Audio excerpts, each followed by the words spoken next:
Mazmur 91. Dalam lindungan Allah. Orang yang duduk dalam lindungan yang maha tinggi dan bermalam dalam naungan yang maha kuasa akan berkata kepada Tuhan, tempat perlindunganku dan kubu pertahananku, Allahku yang kupercayai. Sungguh dialah yang akan melepaskan engkau dari jerat penangkap burung, dari penyakit sampar yang busuk. Dengan kepaknya ia akan menundungi engkau. Di bawah sayapnya engkau akan berlindung. Kesetiaannya ialah perisai dan pagar tembok. Engkau tak usah takut terhadap kedahsyatan malam, terhadap panah yang terbang di waktu siang, terhadap penyakit sampar yang berjalan di dalam gelap, terhadap penyakit menular yang mengamuk di waktu petang. Walau 1.000 orang rebah di sisimu dan 10.000 di sebelah kananmu, tetapi itu tidak akan menimpamu. Engkau hanya menontonnya dengan matamu sendiri dan melihat pembalasan terhadap orang-orang fasik. Sebab Tuhan ialah tempat perlindunganmu. Yang Maha Tinggi telah kau buat tempat perteduhanmu. Malapetaka tidak akan menimpa kamu, dan tulah tidak akan mendekat kepada kemahmu. Sebab malaikat-malaikatnya akan diperintahkannya kepadamu untuk menjaga engkau di segala jalanmu. Mereka akan menatang engkau di atas tangannya, supaya kakimu jangan terantuk kepada batu. Singa dan ular tedung akan kau langkahi, engkau akan menginjak anak singa dan ular naga. Sungguh hatinya melekat kepadaku, maka aku akan meluputkannya. Aku akan membentenginya, sebab ia mengenal namaku. Bila ia berseru kepadaku, aku akan menjawab. Aku akan menyertai dia dalam kesesakan. Aku akan meluputkannya dan memuliakannya. Dengan panjang umur akan kukenyangkan dia, dan akan kuperlihatkan kepadanya keselamatan daripadaku. Saudara yang terkasih dalam Tuhan, berjumpa kembali kita untuk ibadah online kita pada hari ini. Saya yakin dimanapun kita berada untuk beribadah pada hari ini, kita semua dalam keadaan baik-baik saja karena kita aman dalam lindungannya Tuhan. Kita aman karena kita di dalam Tuhan. Tuhan gembala kita, Dia yang menuntun setiap jalan-jalan kita. Mari sama-sama kita angkat pujian ini.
Ya Tuhan, badai cobaan boleh datang ya Tuhan, goncangan boleh datang ya Tuhan dalam hidup kami, goncangan mungkin akan terjadi semakin besar ya Tuhan, tapi kami tahu ya Tuhan, kami aman di dalam-Mu.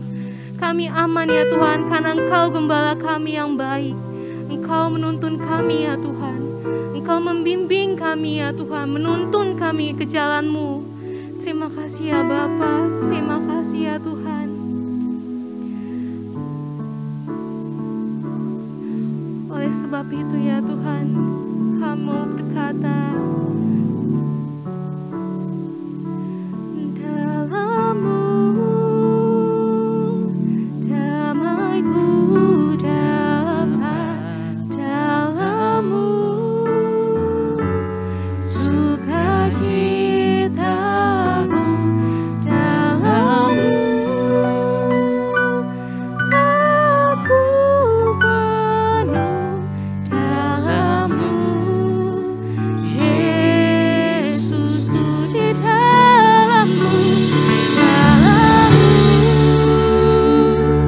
damai-Ku dapat, dalam-Mu sukacita-Ku, dalam-Mu aku penuh, dalam-Mu Yesusku, dalam-Mu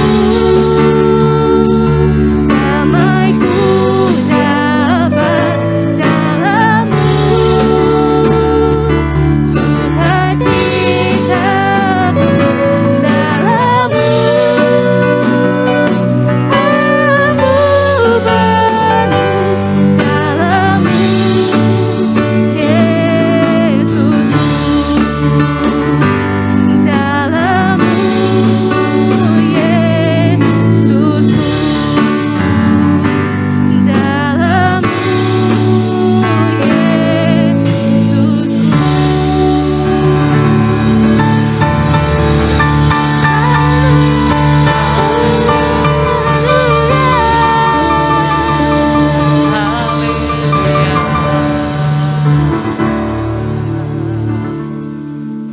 Ya Bapa, kami mau aminkan pujian ini ya Tuhan, bahwa kami aman di dalam-Mu ya Tuhan.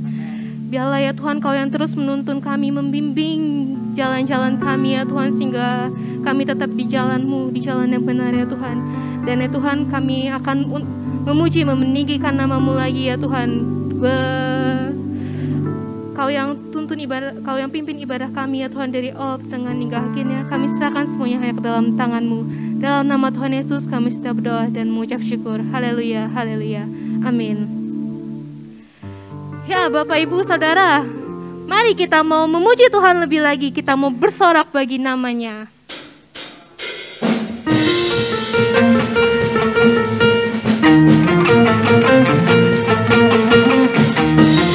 Dia gunung batu kita, Dia kota benteng keselamatan kita.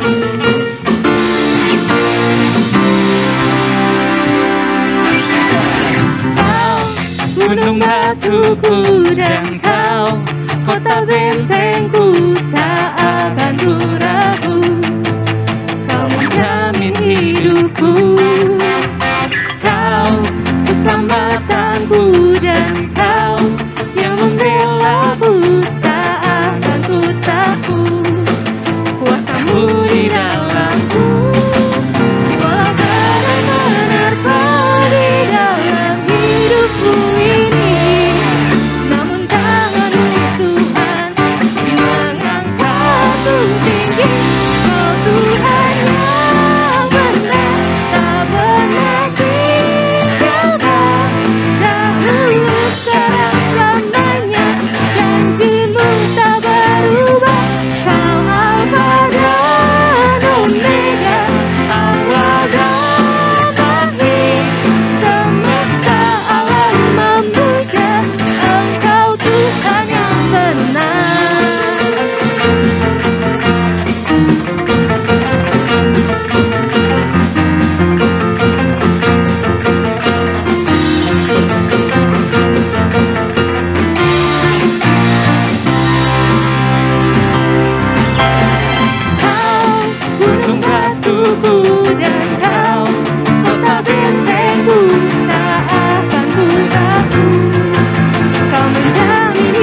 kita. Dia Tuhan yang benar, Dia tak akan meninggalkan setiap kita.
Dia Tuhan yang benar.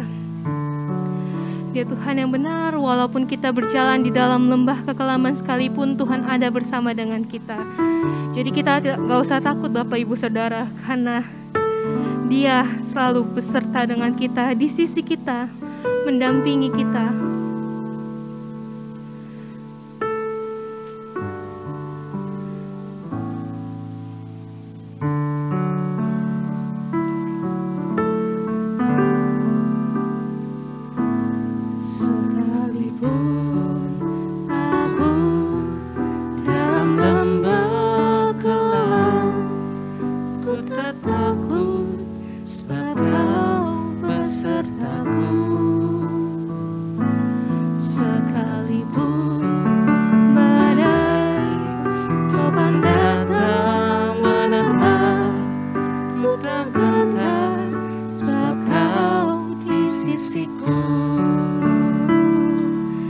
Mari Bapak Ibu, kita mau katakan sekalipun aku dalam lembah gelap, ku tak takut sebab Kau besertaku. Sekalipun badai topan datang menatap, ku tak gentar sebab Kau di sisiku.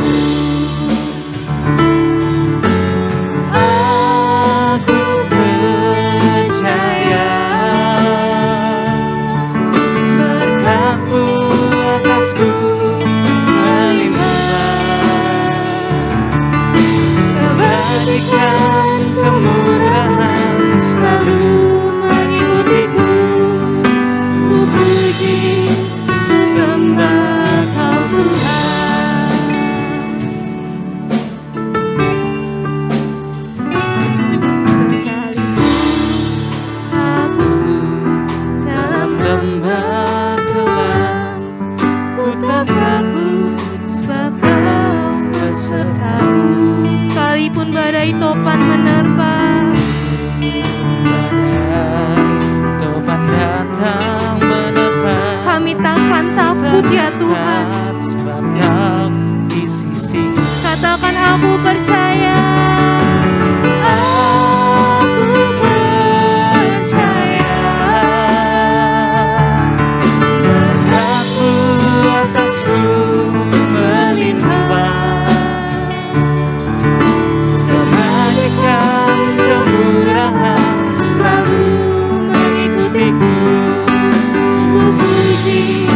Sembah Kau Tuhan.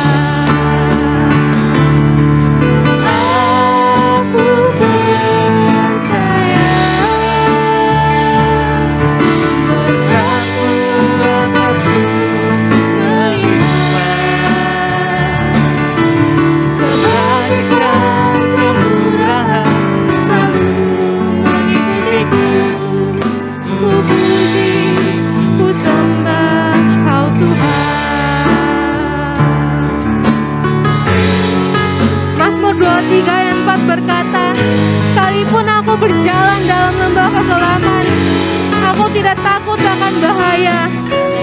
Sebab Engkau besertaku, gadamu dan tongkatmu, itulah yang menghibur aku. Oleh sebab itu Bapak, Ibu, Saudara, kita jangan takut. Kita mau sama-sama katakan, Aku percaya,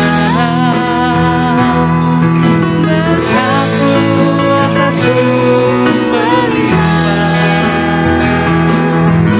kebajikan kemurahan selalu mengikutiku. Ku puji, ku sembah Kau Tuhan. Aku percaya, berlaku atas sumber iman, kebajikan kemurahan selalu mengikutiku.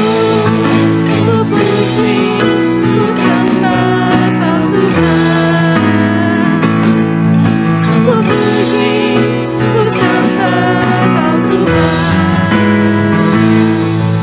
Ku puji, ku sembah Yesus.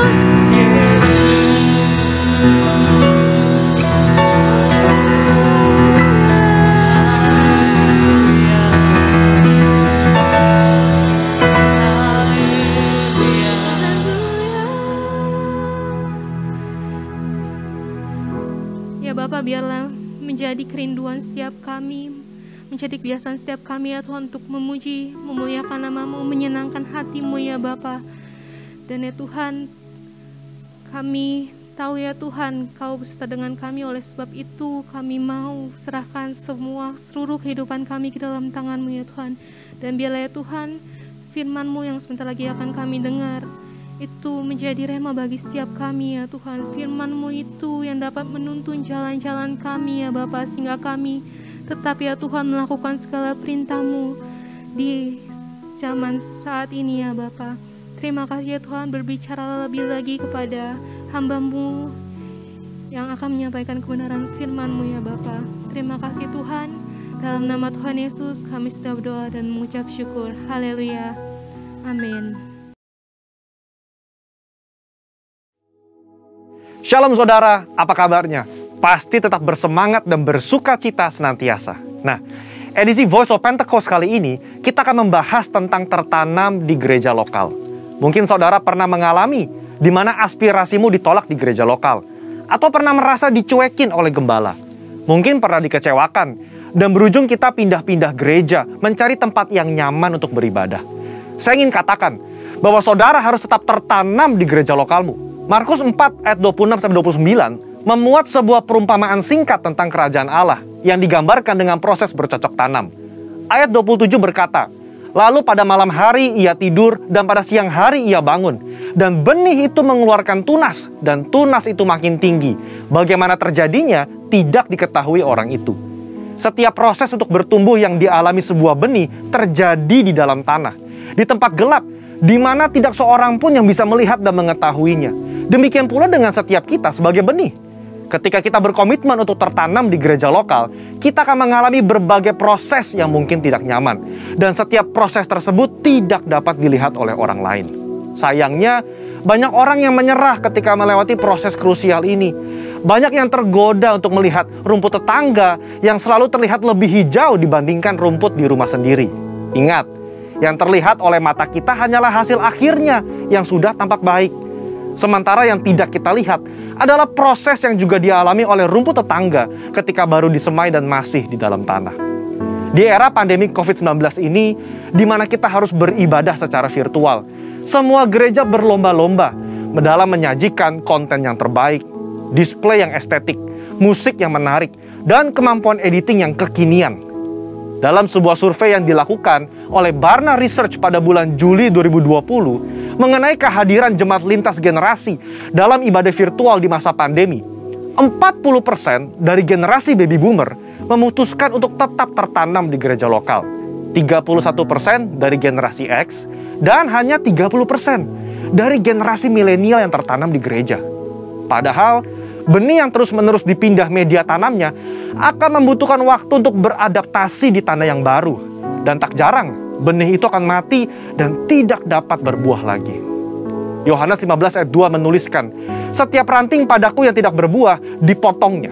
Dan setiap ranting yang berbuah, dibersihkannya, supaya ia lebih banyak berbuah." Tuhan menginginkan pertumbuhan dari sebuah benih, dan agar benih tersebut dapat berbuah lebat kelak. Tentu saja, hal ini tidak dapat terjadi jika benih tersebut kerap dipindah-pindahkan. Jika kita tidak tertanam di gereja lokal, maka kita tidak dapat mengalami pertumbuhan yang sempurna. Bahkan tanpa kita sadari, kita bisa mengalami kematian rohani.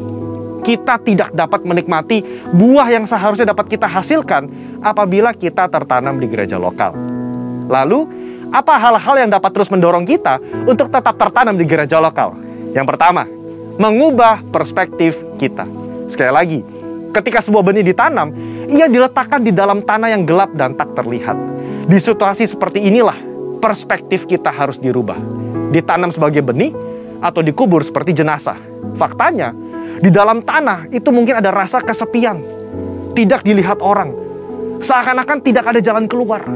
Saudara, kita bukan sedang dikubur, melainkan kita sedang ditanam. Jika kita berpikir bahwa kita sudah dikubur, maka tidak ada lagi pertumbuhan yang dapat kita alami. Namun ketika kita mengubah perspektif bahwa keadaan yang saat ini kita alami di dalam tanah adalah karena kita sedang ditanam, maka kita akan terus bertumbuh hingga waktunya benih tersebut akan tampak di atas tanah dan menghasilkan buah. Saudara sedang ditanam dan bukan dikubur. Kedua, jalani proses. Proses adalah bagian terpenting dari perjalanan hidup setiap manusia, di mana manusia dibentuk lewat hal-hal yang sulit agar menjadi semakin baik dan semakin kuat di kemudian hari. Alkitab berulang-ulang menggambarkan hidup manusia bagaikan tanah liat di tangan tukang periuk. Sebelum menjadi bejana, maka tanah liat harus melalui proses diremukan, ditekan, bahkan dimasukkan ke dalam tungku untuk dibakar sebelum bejana tersebut jadi sempurna. Tidak ada seorang pun yang luput dari proses. Ingat, proses inilah yang menentukan seberapa kuat akar yang akan kita hasilkan untuk menyokong seluruh pertumbuhan kita nantinya. Oleh sebab itu, mengalami berbagai proses di gereja lokal adalah hal yang wajar agar kita sebagai benih dapat memiliki akar yang kuat. Dalam proses itulah Tuhan sedang membentuk karakter kita agar semakin serupa dengan Kristus. Yang ketiga, berhenti membanding-bandingkan. Kita tahu cerita tentang Lea yang selalu merasa tidak dicintai oleh suaminya Yakub, karena Yakub lebih cinta kepada Rahel, istri keduanya. Pada saat itu, Lea melahirkan 3 anak laki-laki bagi Yakub, sementara Rahel mandul. Lea yang terus-menerus membandingkan cinta dari Yakub kepada Rahel merasa sedih, tertekan, kesepian, sampai ia mencurahkan perasaannya lewat arti nama yang diberikan ke 3 anaknya. Kalau Lea terus-menerus membandingkan dirinya dengan Rahel, ia tidak dapat melihat berkat yang diberikan Allah kepadanya, yaitu anak-anak yang dikaruniai. Sama seperti kisah Lea, ketika kita sibuk membanding-bandingkan, kita tidak bisa melihat berkat yang telah Allah sediakan.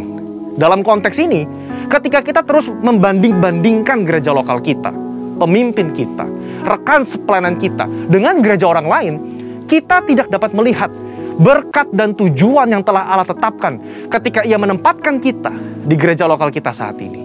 Keputusan yang paling tepat bagi sebuah benih adalah untuk tetap tertanam di mana ia ditempatkan. Sebagai benih yang ditanam di gereja lokal, mari ubah perspektif kita bahwa kita sedang ditanam dan bukan dikubur. Jalani proses dengan ucapan syukur dan berhenti membanding-bandingkan. Maka pada waktunya kita akan bertumbuh dan berbuah lebat, sehingga buah tersebut dapat kita nikmati dan juga dinikmati oleh orang lain. Untuk penjelasan lebih lengkapnya dari tim teologi kami, silakan buka link yang ada di atas atau scan QR Code yang tersedia. Salam integritas, Tuhan Yesus memberkati.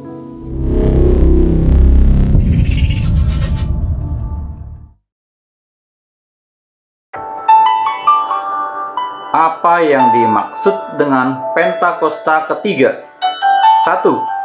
Pentakosta ketiga adalah pencurahan Roh Kudus yang dahsyat di zaman ini, melebihi yang terjadi di Azusa Street. 2. Pentakosta ketiga akan mengakibatkan penuaian jiwa yang terbesar dan yang terakhir sebelum Tuhan Yesus datang kembali.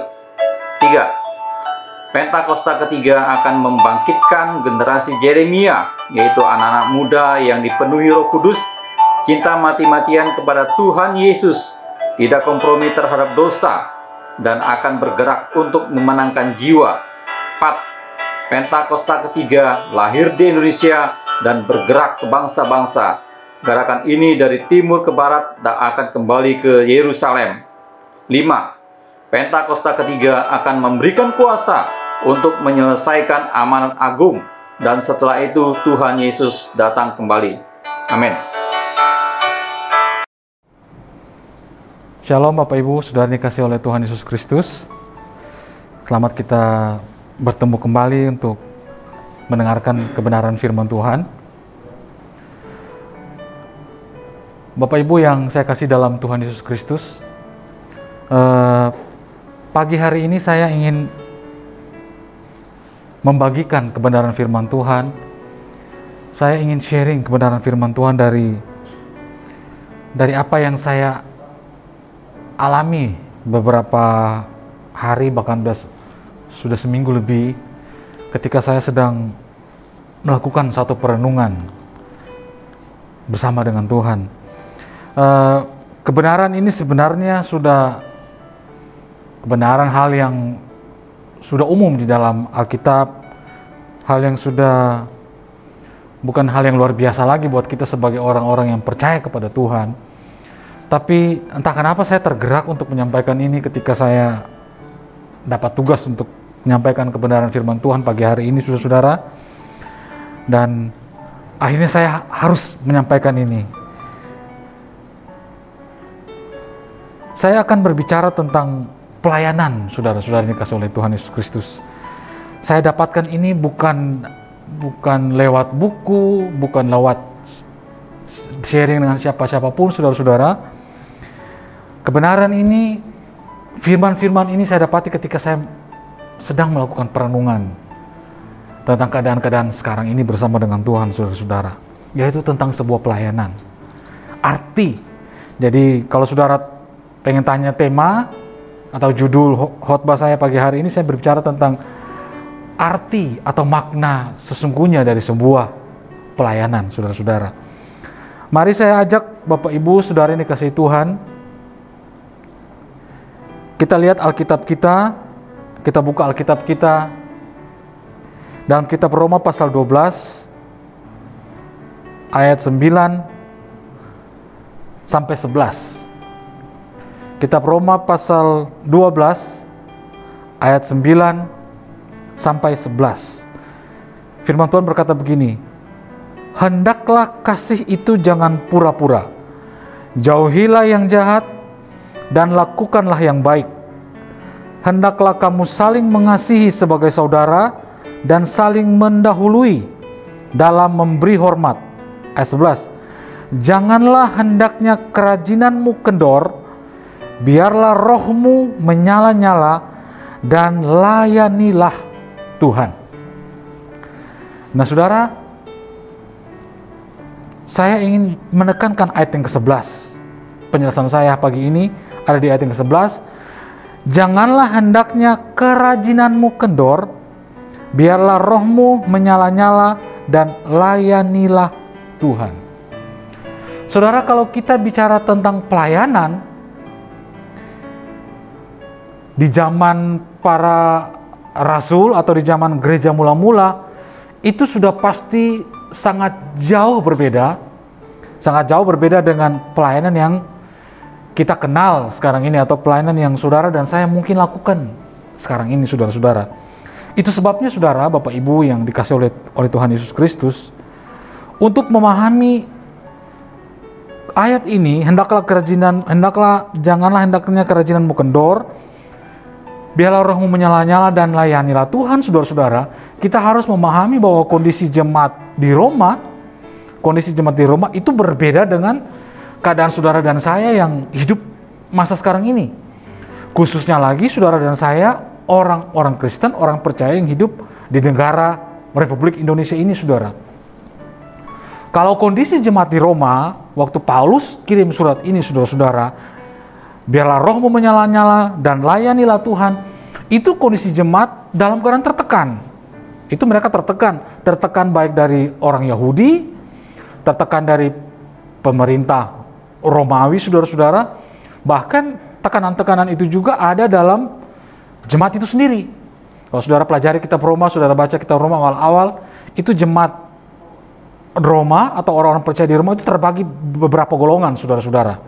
Itu ada golongan-golongan yang terjadi di jemaat di Roma, saudara-saudara. Di kitab Korintus juga menjelaskan hal itu, saudara-saudara. Jadi kondisi jemaat itu, jemaat di Roma maksud saya, itu berbeda dengan situasi yang saudara dan saya alami di negara Republik Indonesia. Jadi saudara dan saya harus memahami dulu, ketika Paulus berkata kepada jemaat di Roma, janganlah kerajinanmu kendor, hendaklah rohmu bernyala-nyala, dan layanilah Tuhan.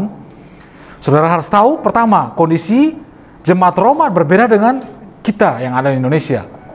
Yang kedua yang saudara harus mengerti bahwa layanilah Tuhan atau pelayanan dilakukan oleh jemaat di Korintus itu tidak seperti yang saudara dan saya bayangkan.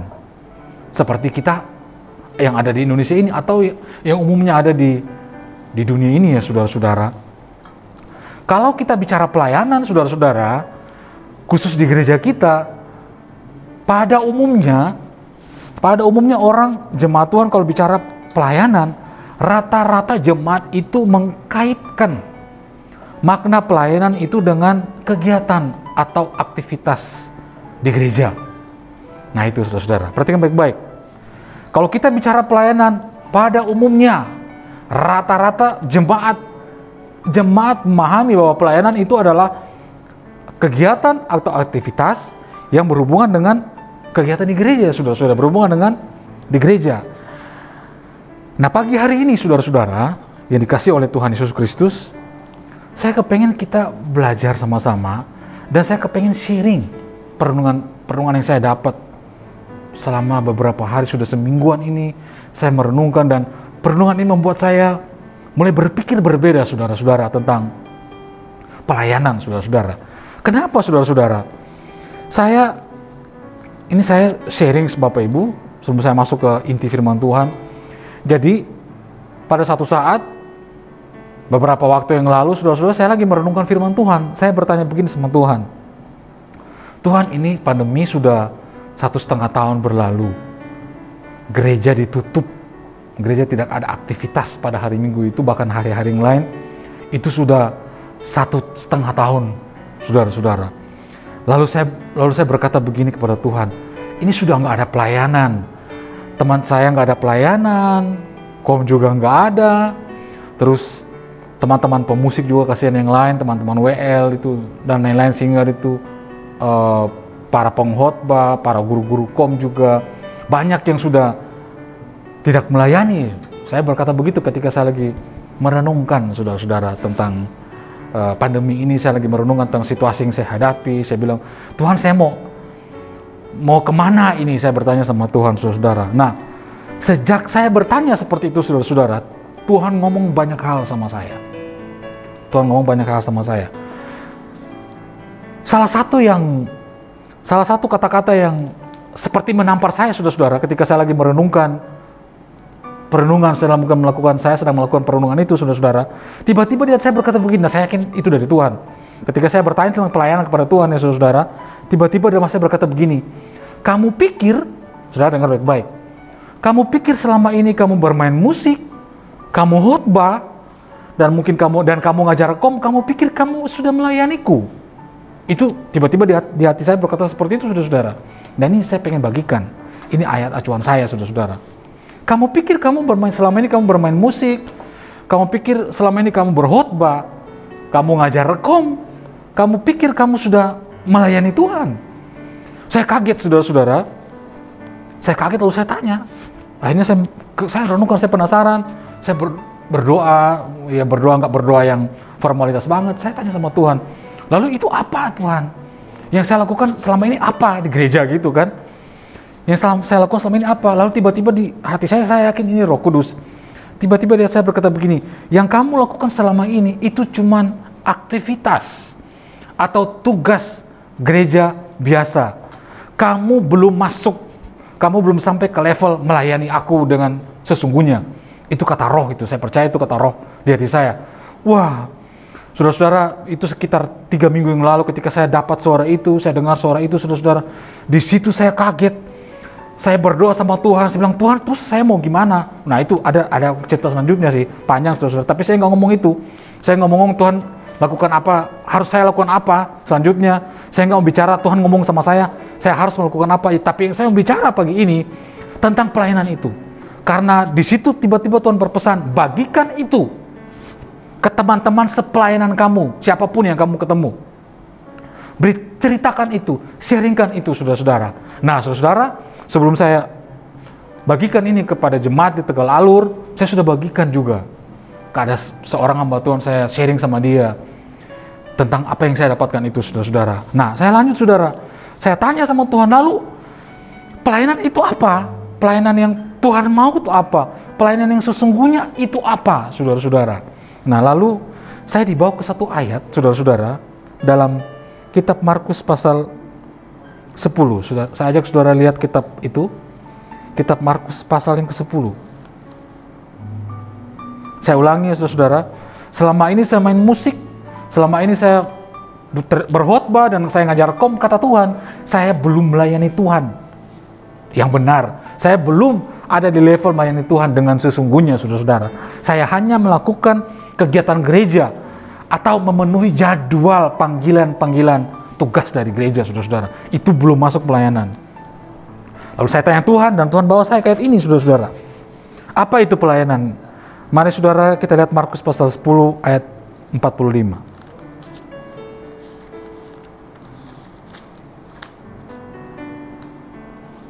Saudara perhatikan baik-baik. Kalau saudara ada pegang Alkitab atau gadget, saudara buka ayat ini, saudara-saudara. Karena prinsip dasar pelayanan ada di ayat ini, saudara-saudara. Markus pasal 10 ayat 45. Alkitab berkata begini, karena anak manusia juga datang bukan untuk dilayani, melainkan untuk melayani dan untuk memberikan nyawanya menjadi tebusan bagi banyak orang. Ini pelayanan. Disinilah prinsip pelayanan yang Tuhan ajarkan kepada saya. Apa itu pelayanan, saudara-saudara? Ada 2 hal mendasar yang Tuhan ajarkan kepada saya, saudara-saudara. Pelayanan itu satu, kita memberi, bukan kita menerima. Perhatikan baik-baik, saudara. Prinsip dasar pelayanan itu satu, kita memberi, bukan menerima. Kedua, kita berkorban untuk sesuatu yang saudara dan saya lakukan. Itu Roh Kudus bicara jelas kepada saya, saudara-saudara. Prinsip pelayanan itu ada 2. Satu, kita memberi. Kedua, kita berkorban untuk aktivitas atau kegiatan atau pelayanan yang kita lakukan itu, saudara-saudara. Lalu ketika saya baca ayat ini, ketika Roh berbicara kepada saya, Tuhan berbicara dalam hati saya lewat Roh, saudara-saudara, Tuhan tanya sama saya, kamu sudah sampai di situ enggak? Terus, apakah kamu bermain musik? Apakah saya selama ini pelayanan bertahun-tahun, saudara-saudara? Saya masuk departemen musik 1B itu 2007, saudara-saudara, berarti udah 14 tahun. Saya sudah 14 tahun ada di departemen musik, lalu saya juga ngajar kom, saudara-saudara. Pertanyaannya satu, selama saya terlibat dalam pelayanan dan tanda kutip ya, saudara-saudara, selama saya terlibat dalam pelayanan itu, apakah saya memenuhi 2 kriteria ini? Yaitu satu, memberi, kedua, berkorban untuk pelayanan itu, saudara-saudara. Lalu saya jawab sama Tuhan, saya belum memenuhi kriteria itu, Tuhan. Kenapa saya belum memenuhi, saudara-saudara? Karena selama ini saya pelayanan di departemen musik. Kalau saya diundang khotbah di luar GB Tegal Alur, atau saya ngajar kom, saudara-saudara, itu pasti saya dikasih PK. Itu pasti saya dikasih tanda terima kasih dalam sebuah amplop dan isinya duit, saudara-saudara. Saya tanya sama Tuhan, lalu Saya kan nggak minta. PK itu kan pemberian gereja. Lalu Tuhan ngomong begini sama saya, saudara dengan baik-baik. Apa itu pelayanan? Segala sesuatu yang kita lakukan tanpa pamrih, nggak menerima. Ingat tadi prinsip dasar pelayanan. Pelayanan itu tidak menerima tapi memberi. Pelayanan itu berkorban. Kita mengeluarkan sesuatu, kita mengorbankan sesuatu. Lalu terus Tuhan berbicara kepada saya lewat roh, lewat hati saya. Selama saya melakukan satu pelayanan, lalu selama kamu melakukan pelayanan itu dan kamu masih dibayar, kamu dilayani, dan diberi makan mungkin enak-enak, diberikan satu tempat, atau bahkan mungkin kalau mau keluar kota kamu ditaruh di satu, saya pernah khotbah di satu kota, diundang saudara-saudara, ditaruh di hotel saudara-saudara, dilayani dengan luar biasa saudara-saudara. Itu kamu tidak memenuhi syarat pelayanan yang aku inginkan, yang aku maksudkan saudara-saudara. Wah, saya kaget, Bapak Ibu saudara dikasih Tuhan, saya kaget mendengar kata-kata itu. Dan itu saya pengen bagikan kepada Bapak Ibu. Jadi secara singkat, saya singkatkan aja saudara-saudara. Secara singkat saya yakin ini bukan hal yang baru, saudara-saudara. Mungkin saudara-saudara pernah ikut pelajaran ini lewat atau lewat pemberitaan firman Tuhan pada hari Minggu yang dulu sudah lewat, saudara-saudara. Tapi saya pengen mengingatkan dan menegaskan kepada Bapak Ibu saudara sekalian untuk memahami bersama-sama bahwa pelayanan itu bukan bicara saudara ada hari Minggu di gereja, saudara terima tamu, saudara jadi kolektan, saudara jadi seorang WL yang hebat, saudara jadi seorang pemusik yang hebat, atau pengkhotbah yang hebat. Pelayanan bukan tentang itu, saudara-saudara. Pelayanan bukan tentang itu. Pelayanan bukan sebatas aktivitas yang ada di sebuah gedung yang saudara sebut gereja itu. Gedung gereja, saudara-saudara. Pelayanan bukan sebatas itu. Pelayanan itu adalah ketika kita melakukan sesuatu dan di situ kita memberi. Ada yang keluar dari dalam hidup kita, di situ kita berkorban untuk pelayanan itu. Pelayanan bukan sesuatu yang dinilai dengan duit atau materi. Nah, saudara, saya secara pribadi saya rindu banget kebenaran ini juga. Entah gimana caranya Tuhan bicara lebih keras lagi kepada gereja-gereja Tuhan, khususnya di kalangan GBI, saudara-saudara, dan lebih khusus lagi kepada pemimpin-pemimpin gereja dan gembala-gembala gereja yang gerejanya besar. Kenapa, saudara-saudara? Karena dewasa ini gereja terjebak dalam satu yang namanya pelayanan, lalu pelayanan itu diukur atau dinilai dengan duit. Sekali lagi saya ulangi, selama Tuhan berbicara kepada saya, dan ini saya sampaikan kepada Bapak Ibu jemaat sekalian, selama saudara dan saya masih menerima uang, masih menerima tanda kasih dari gereja, berupa duit di dalamnya, saudara dilayani, gereja menservis saudara dengan begitu luar biasa, apalagi saudara dari luar kota, saudara ditaruh di hotel berbintang, saudara belum memenuhi yang namanya kriteria atau syarat melayani dengan benar di hadapan Tuhan. Pelayanan tidak diukur dengan duit. Pelayanan itu lahir dari hati. Pelayanan itu lahir dari hati yang pelayanan yang benar. Pelayanan yang benar itu lahir dari hati yang tulus. Pelayanan yang benar itu lahir dari hati yang murni, tanpa ada motivasi apa-apa, saudara-saudara. Hanya untuk Tuhan. Pelayanan yang benar itu tidak mengharapkan apa-apa. Pelayanan yang benar itu tidak mengharapkan pujian bahkan dari orang yang kita layani. Pelayanan yang benar itu bahkan tidak mengharapkan kata-kata terima kasih. Sekalipun wajar sih orang berterima kasih kepada kita, itu wajar. Tapi pelayanan yang benar itu kita nggak mengharapkan itu, saudara-saudara. Apalagi kalau sampai pelayanan itu dinilai dengan uang, saudara-saudara, itu sangat berbahaya. Saudara, saya sudah bertahun-tahun, belasan tahun pelayanan di Depmus, dan saya beritahu, ini saudara saya terbuka kepada saudara-saudara. Makin hari pengertian pelayanan di gereja, khususnya di departemen musik itu makin berbahaya kan, saudara-saudara. Kenapa? Karena makin lama para pemusik, WL, singer, itu pelayanan mereka itu dinilai dengan duit. Padahal pelayanan yang sesungguhnya itu tidak dinilai dengan uang. Pelayanan yang benar itu pelayanan yang tidak dinilai dengan uang. Itu lahir dari hati yang tulus, tidak mengharapkan apa-apa. Kalaupun gereja memberi, itu wajar saja sebenarnya. Tapi saudara perhatikan baik-baik. Ada hal yang sudah tidak wajar yang terjadi di gereja masa kini. Yang saya kepengen jemaat itu tahu. Sebenarnya saya juga kepengen para gembala tahu, saudara, kebenaran ini. Ada hal yang sudah tidak wajar yang terjadi di gereja-gereja sekarang ini, yang terjadi dalam pelayanan-pelayanan di gereja. Kenapa, saudara-saudara? Gereja bersaing. Gereja-gereja yang besar itu bersaing apa? Merekrut pemusik-pemusik yang handal, merekrut WL-WL yang bagus, soundman yang luar biasa. Mereka bayar lebih tinggi, saudara-saudara, supaya para pemusik, WL, singer, dan seterusnya itu mau melayani di gereja itu. Melayani tanda kutip, saudara-saudara. Pertanyaan saya begini, saudara-saudara. Apakah seperti itu pelayanan yang tadi Tuhan ngomong ke saya, saudara-saudara? Apakah seperti itu pengertian pelayanan, saudara-saudara? Tidak. Bukan seperti itu pengertian pelayanan. Itu sebabnya, saudara-saudara kasih Tuhan, saya rindu banget apa yang Tuhan bicarakan kepada saya. Itu juga entah bagaimana caranya, saudara-saudara, sampai kepada pemimpin-pemimpin gereja kita, para gembala-gembala gereja yang udah besar, saudara-saudara. Kenapa? Karena ada hal yang berbahaya dalam gereja. Belakangan ini, sebelum pandemi, saudara-saudara. Sebelum masa pandemi itu ada hal yang berbahaya yang sudah terjadi dalam gereja. Dan saya begitu yakin, pandemi COVID-19 ini itu juga satu cara Tuhan untuk berbicara kepada semua hamba-hamba Tuhan yang melayani di gereja, khususnya gereja GBI, yang kalau melayani pada hari Minggu,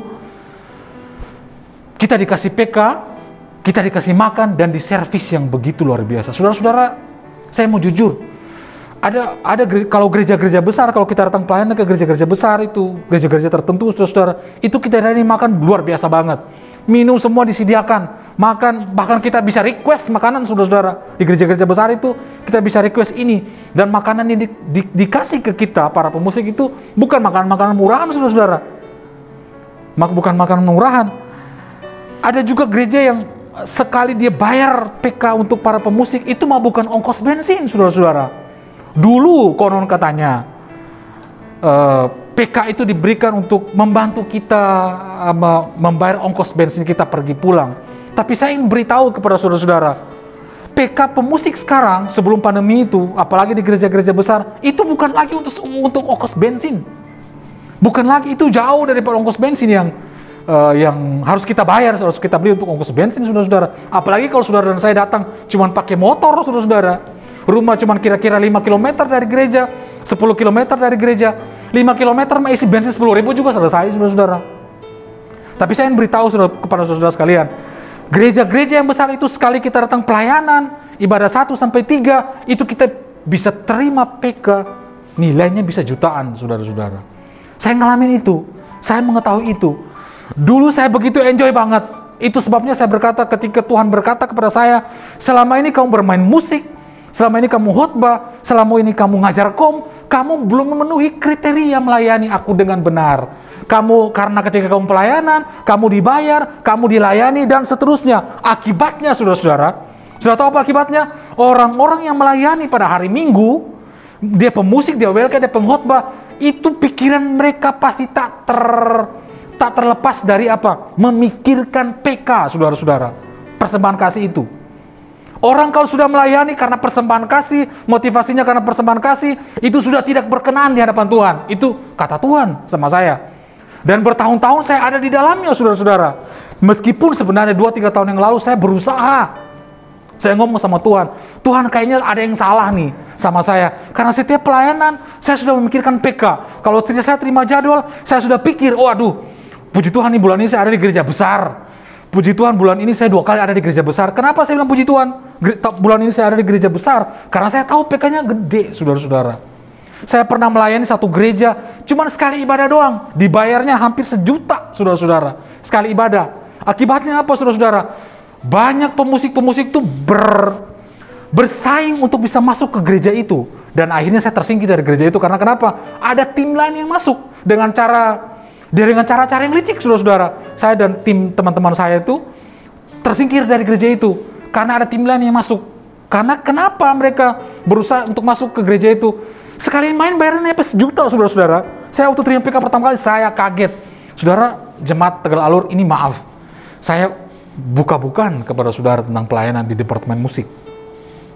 Kalau mungkin gereja Tegal Alur kasih PK mungkin nggak gede, saudara-saudara. Tapi saya beritahu, gereja-gereja besar, PK-nya itu kalau saudara pelayan dari pagi sampai sore, waduh, itu gede. Gede banget, saudara-saudara. Bertahun-tahun saudara-saudara yang dikasih oleh Tuhan Yesus Kristus, saya seperti itu. Saya melayani pikiran saya, oh kalau gereja ini PK-nya besar, amin, puji Tuhan banget nih. Kalau saya dapat jadwal yang isinya 2 gereja besar, saya bersyukur banget, saya senang banget. Saudara tahu, itu yang Tuhan tegur sama saya beberapa minggu yang lalu. Kamu selama ini mengatasnamakan pelayanan pada hari Minggu, padahal hatimu, hidupmu, itu karena PK, saudara-saudara. Bahkan saya pernah terlibat hal-hal yang nggak enak. Nggak enak tuh apa, saudara? Pilih-pilih. Kalau ada gereja ngundang, 2 gereja ngundang di waktu yang berdekatan, kita pilih yang gereja besar. Kenapa? Karena PK-nya lebih besar, saudara-saudara. Nah, apakah seperti itu yang namanya pelayanan? Tidak, saudara-saudara. Nah, saudara yang dikasihi oleh Tuhan Yesus Kristus, saya balik kepada Alkitab di Roma pasal 12 ayat 9-11 tadi. Orang Roma, saudara-saudara, ketika Paulus berbicara tentang janganlah kerajinanmu kendor, biarlah rohmu menyala-nyala dan layani Tuhan, itu bukan bicara pelayanan di gereja, saudara-saudara. Saya ulangi, di Roma pasal 12 tadi itu, ketika Paulus berkata janganlah kerajinanmu kendor, biarlah rohmu menyala-nyala dan layani Tuhan, itu berbicara tentang kegiatan-kegiatan kasih, perbuatan-perbuatan kasih yang saling tolong-menolong, saling memperhatikan antara jemaat yang satu dengan jemaat yang lain. Karena jemaat di Roma belum bisa beribadah seperti saudara dan saya beribadah sekarang ini, saat-saat ini. Tidak ada yang namanya WL, pemusik, mungkin pengkhotbah ada yang berbicara para rasul, tapi detail ibadah mereka tidak seperti kita. Tantangan yang dihadapi oleh jemaat mula-mula itu tekanannya besar, lebih besar daripada saudara dan saya yang ada di negara Indonesia, saudara-saudara. Jadi kalau saudara pelajari Roma pasal 12 ayat 9, saudara akan lihat di situ, layanilah Tuhan. Pelayanan dimaksud di situ adalah itu berbicara pelayanan sesama, saudara-saudara. Pelayanan diakonia, marturia, bukan pelayanan mimbar, bukan pelayanan jadi WL, bukan pelayanan jadi kolektan, bukan pelayanan berkhotbah, bukan pelayanan main musik, bukan.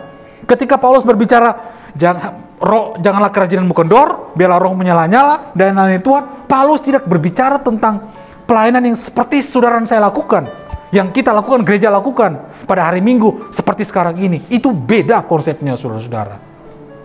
Itu sebabnya Bapak Ibu, saudara yang dikasih oleh Tuhan Yesus Kristus, waktu saya singkat, saudara-saudara, saya nggak akan bicara lebih panjang. Yang saya mau tekankan kepada Bapak Ibu, saudara-saudara yang kasih Tuhan Yesus Kristus, pelayanan itu tentang kasih. Saudara perhatikan baik-baik Roma pasal 12 mulai ayat 9. Pelayanan itu bicara tentang perbuatan-perbuatan kasih. Saya bilang tadi, Markus 10 ayat 45, Tuhan berkata kepada saya, 2 prinsip pelayanan adalah 1, memberi, 2, kita berkorban. Nah, itu sangat berkaitan erat dengan Roma pasal 12 ayat 9, saudara lihat di situ. Pelayanan yang dinyatakan oleh Paulus, oleh firman Tuhan ayat itu bicara tentang perbuatan kasih. Kita saling memberi, kita saling menolong satu dengan yang lain, saling menguatkan jemaat yang lemah, saling menguatkan jemaat yang sudah tidak punya pengharapan, kita kuatkan dia. Jemaat yang berkekurangan, kita tolong dia. Jemaat yang sudah terhilang, kita cari dia. Itu pelayanan dikerjakan oleh jemaat mula-mula. Itu yang dimasukkan Paulus ketika dia berbicara kepada jemaat di Roma, janganlah kerajinanmu kendor. Itu sebabnya Paulus mendahulukan kata-kata pelayanan dengan kata kerajinan. Janganlah kerajinanmu kendor, bila roh menyala-nyala, dan layanilah Tuhan. Saudara, pelayanan bukan diukur dengan materi. Saudara, banyak saya berbicara hal ini, tapi saya nggak mungkin berbicara semua yang saya dapatkan, saudara-saudara. Mungkin saya bisa bagikan lain waktu. Tapi untuk pagi hari ini, saya pengen menekankan ini. Pelayanan tidak bisa diukur dengan duit. Jangan diukur dengan duit pelayanan itu. Lalu pelayanan itu apa? Pagi hari ini saya mau tekankan, pelayanan itu berbicara perbuatan kasih dalam Roma pasal 12. Pelayanan itu memberi, pelayanan itu berkorban. Apa yang bisa kita lakukan? Coba lihat Roma pasal 12 ayat 9 mulai, saudara-saudara. Kerajinan kita, perhatian kita kepada sesama, pelayanan kita antar sesama, kita menolong orang lain, kita menguatkan orang lain, itu pelayanan. Jadi mulai saat ini, saudara-saudara jemaat Tegal Alur, mari berpikir bahwa pelayanan itu bukan sekedar hari Minggu. Saudara terima tamu, saudara jadi kolektan. Pelayanan bukan sesempit itu. Pelayanan bukan sesempit itu. Di rumah ketika Anda menolong orang lain, ketika Anda menolong umat Tuhan yang lain yang berkekurangan, itu pelayanan, saudara-saudara. Ketika saudara tahu ada orang lagi kesusahan, saudara datang, berikan dia kekuatan, itu pelayanan. Karena saudara beri waktu, saudara berkorban beri waktu, beri tenaga mungkin. Ada orang kekurangan, saudara punya duit yang lebih, atau mungkin juga saudara pas-pasan, tapi saudara bantu orang itu dengan apa? Uang yang saudara punya, itu pelayanan. Segala sesuatu yang saudara lakukan untuk Tuhan dan untuk anak-anak Tuhan, lalu saudara berkorban, saudara keluarkan duit, keluarkan waktu, itu pelayanan, saudara-saudara. Anda membantu orang, menolong sesama sama Tuhan, bahkan bukan orang percaya sekalipun, ketika Anda lakukan itu pelayanan, saudara-saudara. Jangan sesempit seperti sekarang ini yang kita pahami bahwa pelayanan itu di gereja, saudara-saudara.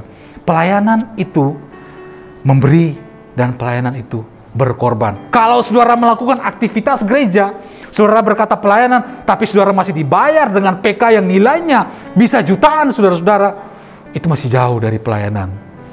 Kata Tuhan, saudara-saudara. Nah, saudara yang kasih oleh Tuhan Yesus Kristus, itu yang bisa dapat saya sampaikan untuk pagi hari ini. Kita akan lanjut nanti kalau saya tugas berikutnya, saya akan sharing lagi tentang pelayanan ini, saudara-saudara. Kiranya Tuhan berkati saudara-saudara jemaat Tegal Alur. Dan sebelum saya akhiri, saya ajak saudara berdoa sebentar. Bapa dalam surga, terima kasih buat firman-Mu. Tuhan, terima kasih buat kebenaran ini, Tuhan. Apa yang sudah aku terima dari Tuhan, Tuhan, aku sudah sampaikan, Tuhan. Hamba merindu sesungguhnya, Tuhan, seluruh teman-teman pemusik juga mendengar ini, agar mereka mulai berubah. Jangan menjadikan PK itu sebagai penghasilan. Jangan jadikan PK itu sebagai pendapatan. Jangan mengejar PK kalau mereka diundang ke satu pelayanan di tempat gereja. Hamba juga rindu, Tuhan, biarlah kebenaran ini dengan cara Tuhan berbicara kepada para gembala-gembala, bahkan para pemimpin-pemimpin gereja, apalagi Tuhan gereja-gereja besar, Tuhan, yang punya kekuatan keuangan, Tuhan. Biarlah gembala-gembalanya juga Tuhan ajari untuk memahami tentang pemahaman pengertian pelayanan ini, Tuhan. Terima kasih Bapa. Terima kasih buat kebenaran ini, Tuhan meteraikan. Tuhan jelaskan lebih lanjut kepada jemaat-Mu di Tegal Alur, ya Tuhan. Dalam nama Tuhan Yesus, kita berdoa mengucap syukur, haleluya. Amin. Saudara-saudara, mari kita angkat tangan kita terima berkat dari Tuhan. Saudara-saudara yang dikasih oleh Tuhan Yesus Kristus, terimalah berkat daripada Allah Bapa di surga, cinta dan kasih daripada Tuhan Yesus Kristus, serta persekutuan, penghantaran, penyertaan yang indah yang dikerjakan oleh Allah Roh Kudus, menyertai saudara dan saya mulai hari ini, sampai Tuhan Yesus datang kembali, bahkan sampai selama-lamanya. Semua yang sudah terima berkat, mari sama-sama katakan, amin. Roh yang